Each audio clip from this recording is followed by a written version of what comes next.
Assalamualaikum warahmatullahi wabarakatuh. Berjumpa kembali dengan saya Faranina Yulian pada mata kuliah kalkulus lanjut.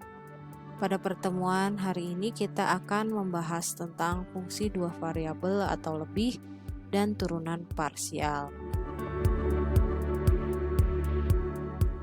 Fungsi dua variabel atau lebih. Sebelumnya telah kita bahas dua jenis fungsi, yaitu fungsi yang dinyatakan dengan f pada x sama dengan x kuadrat, memadankan bilangan real x dengan bilangan real lainnya f pada x. Fungsi ini disebut sebagai fungsi bernilai real atau real value function dari variabel real.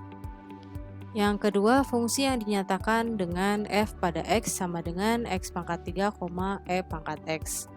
Memadankan bilangan real x dengan vektor f pada x, fungsi ini disebut fungsi bernilai vektor atau vector value function dari variabel real.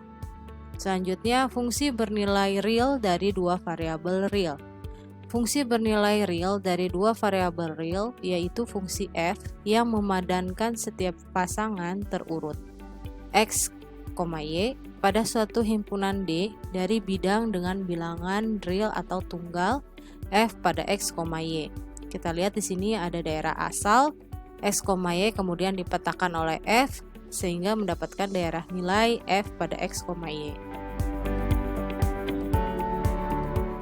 Yang pertama, di sini ada fungsi f pada x, y sama dengan x kuadrat tambah 3y kuadrat. Di mana x, y-nya kita ganti dengan negatif 1,4 sehingga hasilnya 49. Kemudian yang kedua, fungsi g pada x, y sama dengan 2x akar y. Diganti x, y-nya dengan negatif 1,4 sehingga setelah kita hitung hasilnya negatif 4. Himpunan D disebut daerah asal fungsi. Jika tidak dinyatakan secara khusus, kita dapat nyatakan D sebagai daerah asal alami atau natural domain, yakni himpunan semua titik x, y pada suatu bidang di mana fungsi tersebut bermakna dan menghasilkan nilai bilangan real. Untuk f pada x, y sama dengan x kuadrat tambah 3y kuadrat, daerah asal alaminya adalah seluruh bidang. Untuk g pada x, y sama dengan 2x akar y, daerah asal alaminya adalah nilai x, y di mana x antara negatif tak hingga sampai positif tak hingga dan y lebih besar sama dengan 0. Daerah nilai fungsi adalah himpunan nilai-nilainya. Jika z sama dengan f pada x, y, maka x dan y kita sebut variabel bebas atau independent variable. Dan z disebut variabel tak bebas atau dependent variable. Semua hal yang diuraikan di atas berlaku untuk fungsi bernilai real dari 3 variabel real atau bahkan n variabel real. Kita lihat contoh 1, di bidang x, y, sketsakan daerah asal alami untuk f pada x, y sama dengan akar y kurangi x kuadrat per x kuadrat tambah dalam kurung y kurangi 1 kuadrat. Nah, di sini penyelesaiannya, agar aturan ini bermakna, kita harus mengecualikan nilai x, y di mana y lebih kecil dari x kuadrat dan titik 0,1. Daerah asal yang dihasilkan diperlihatkan dalam gambar 2. Nah, ini ya daerah asalnya. Selanjutnya adalah fungsi 3 variabel atau lebih. Beberapa besaran kadang-kadang ditentukan oleh 3 variabel atau lebih. Misalnya, suhu di aula yang luas boleh jadi tergantung pada lokasi x, y, z. Ini akan menghasilkan fungsi t pada x, y, z. Daerah asal alami fungsi 3 variabel atau lebih adalah himpunan semua triple terurut atau quadruple dan seterusnya yang bersifat bahwa fungsi masuk akal dan memberikan sebuah bilangan real. Kita lihat contoh 3. Carilah daerah asal untuk masing-masing fungsi dan jelaskan permukaan-permukaan ketinggian untuk f. Yang pertama, f pada x, y, z sama dengan akar x kuadrat tambah y kuadrat tambah z kuadrat kurangi 1. Yang kedua, g pada x, w, x, y, z sama dengan 1 per akar w kuadrat tambah x kuadrat tambah y kuadrat tambah z kuadrat kurangi 1. Penyelesaiannya yang pertama atau A, untuk menghindari akar dari bilangan negatif, triple terurut yaitu x, y, z haruslah memenuhi x kuadrat tambah y kuadrat tambah z kuadrat kurangi 1 lebih besar sama dengan 0. Jadi daerah asal untuk F terdiri dari semua titik x, y, z yang terletak pada atau di luar lingkaran satuan. Permukaan ketinggian untuk F adalah permukaan di ruang 3 yang memenuhi F pada x, y, z sama dengan akar x kuadrat tambah y kuadrat tambah z kuadrat kurangi 1 sama dengan C. Selama nilai C lebih besar sama dengan 0. Hubungan ini menuju ke x kuadrat tambah y kuadrat tambah z kuadrat sama dengan C tambah 1.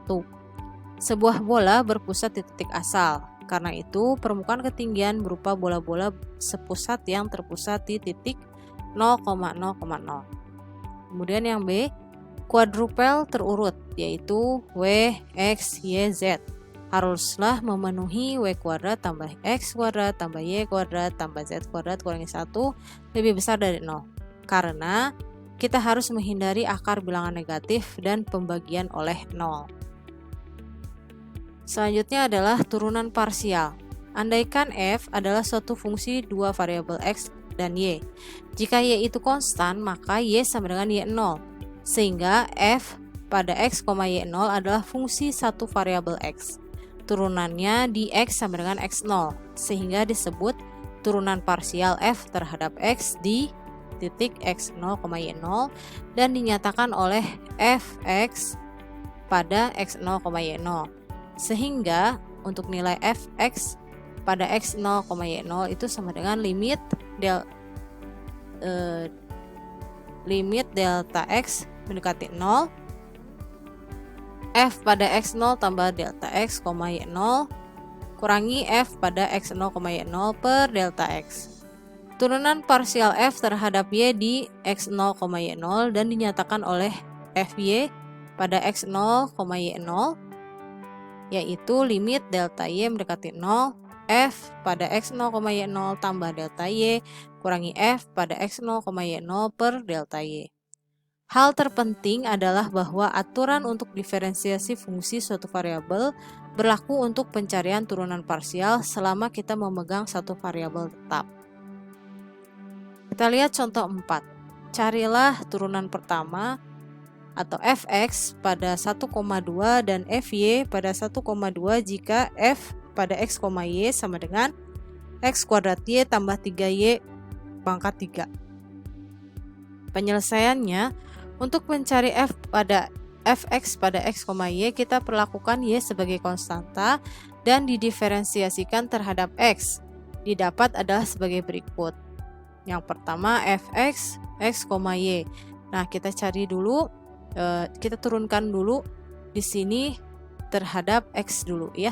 Ini kan tadinya x kuadrat y tambah 3y pangkat 3. Nah, berarti yang ini hasilnya 2xy. Nah, ini turunkan ke depan 2x. Ininya 2 kurangi 1. Jadi 2xy. Y-nya tetap ya. Tambah 0. Nah, ini kenapa 0? Karena di sini tidak ada x-nya. Sehingga fx 1,2 itu sama dengan 2 kali 1 kali 2. Kita masukkan nilai xy-nya. Sehingga setelah kita hitung hasilnya 4. Nah, untuk yang fy itu kita cari turunan terhadap y-nya. Karena di sini sama-sama ada variabel y, jadi bisa kita turunkan. Yang ini jadi x kuadrat y. Y-nya jadi 1 ya di depan. Tidak tulis. Kemudian 3y pangkat 3. Nah, ini turunkan 3-nya ke depan. Jadi 3 kali 3, 9. Y pangkat 2 dari 3 kurangi 1. Sehingga fy 1,2 hasilnya 1 kuadrat tambah 9 kali 2 pangkat 2 sama dengan 37. Jika z sama dengan f pada x, y, gunakan cara penulisan lain. Nah, di sini ada fx pada x, y sama dengan do z per do x sama dengan do f pada x, y per do x. Fx pada x0, y0 itu sama dengan do z per do x di x pada x0, y0. Kemudian fy x, y-nya do z per do y sama dengan do f pada x, y per do y. Kemudian fy pada x0, y0-nya sama dengan do z per do x pada x0, y0. Lambang do adalah lambang tanda turunan parsial. Lambang-lambang do per do x dan do per do y menyatakan operasi linier sama seperti operator linier dx dan do per do x. Turunan parsial lebih tinggi. Secara umum, turunan parsial suatu fungsi x dan y adalah fungsi lain dari dua variabel yang sama. Turunan tersebut dapat didiferensiasikan secara parsial terhadap x atau y menghasilkan 4 buah turunan parsial kedua fungsi f. Fxx sama dengan do per do x kali do f per do x sama dengan do kuadrat f per do x kuadrat. Fxy sama dengan fx y sama dengan do per do y kali do f per do x sama dengan do kuadrat f per do y kali do x. Fy sama dengan do per do x kali do f per do y sama dengan do kuadrat f per do y kuadrat. Fyx sama dengan fy x sama dengan do per do x kali do f per do y sama dengan do kuadrat f per do x kali do y. Kita lihat contoh 9. Carilah keempat turunan parsial kedua dari f pada x, y sama dengan xe pangkat y kurangi sinus x per y tambah x kuadrat per x pangkat 3 kali y pangkat 2. Penyelesaiannya di sini fx pada x, y sama dengan e pangkat y kurangi 1 per y cos x per y tambah 3x kuadrat y kuadrat. Kemudian fy pada x, y sama dengan xe pangkat y tambah x per y kuadrat cos x per y tambah 2x pangkat 3y. Fxx pada x, y sama dengan 1 per y kuadrat sinus x per y tambah 6xy kuadrat.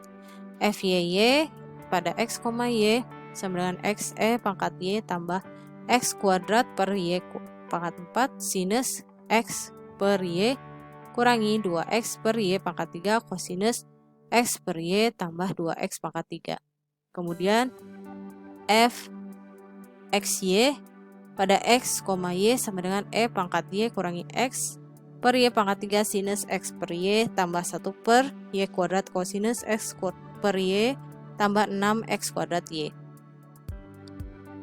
Kemudian fyx pada x, y sama dengan e pangkat y kurangi x per y pangkat 3 sinus x per y tambah 1 per y kuadrat kosinus x per y tambah 6x kuadrat y. Jadi, jika f suatu fungsi dua variabel x dan y, turunan parsial ketiga f yang diperoleh dengan mendiferensiasikan f secara parsial pertama kali terhadap x dan kemudian kedua kali terhadap y akan ditunjukkan oleh do per do y kali do per do y kali do f per do x sama dengan do per do y do kuadrat f per do y kali do x sama dengan do kuadrat f per do y kuadrat do x sama dengan fxy. Seluruhnya terdapat 8 turunan parsial ketiga. Lebih daripada dua variabel. Nah, ini turunan parsial f terhadap x di xyz dinyatakan oleh fx xyz atau do f xyz per do x yang didefinisikan oleh fx pada xyz sama dengan limit delta x mendekati 0 f pada x tambah delta x, y, z kurangi f pada x, y, z per delta x. Jadi fx, x, y, z dapat diperoleh dengan memperlakukan y dan z sebagai konstanta dan melakukan diferensiasi terhadap x.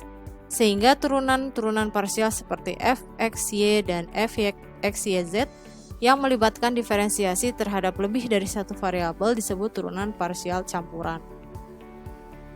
Nah, ini adalah contoh 10 di mana kita mencari turunan parsial pertama dan do kuadrat t per do w kali do x, do kuadrat t per do x kali do w, kemudian do kuadrat t 2Z kuadrat.